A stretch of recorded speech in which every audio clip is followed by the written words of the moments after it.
We have files of facts here, but the file that troubles us most is the one on the global slave trade. More people live in bonded slavery today than when the slave trade was abolished in the 1800s.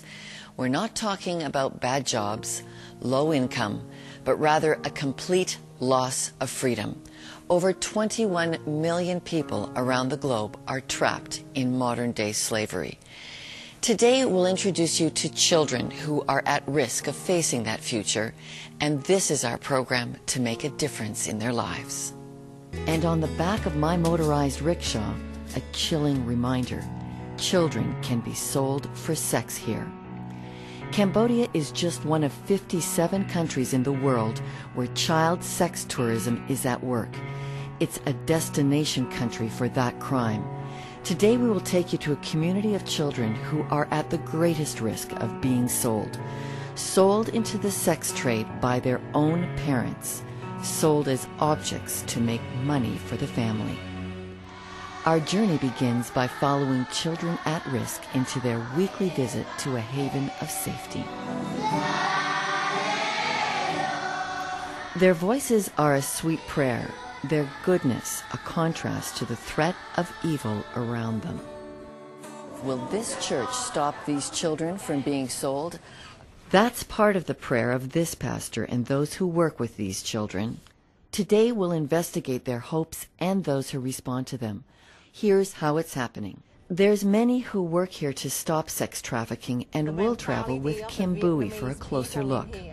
It's become a norm to sell their children, even they're only 6 years old, and for some of them very young, only 6, and most of them like under 12 years old, all of them under 12. So that's a normal thing for the Vietnamese parent to sell.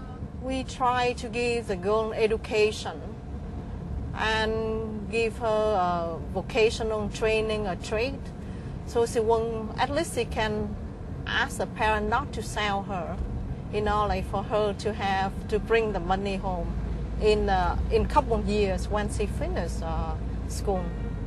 Now Kim finds herself part of the missionary movement to help them. Their beauty, their composure are as compelling as their dreams. Like the tidy uniforms New Hope School provides, they project an image of the special status we expect children to have. My name is Yang. I'm 15 years old, and I like to study furthermore, to learn all the language like Chinese, Vietnamese, English, and I want to be well educated. But this week, one of the girls that should be among her school chums is missing.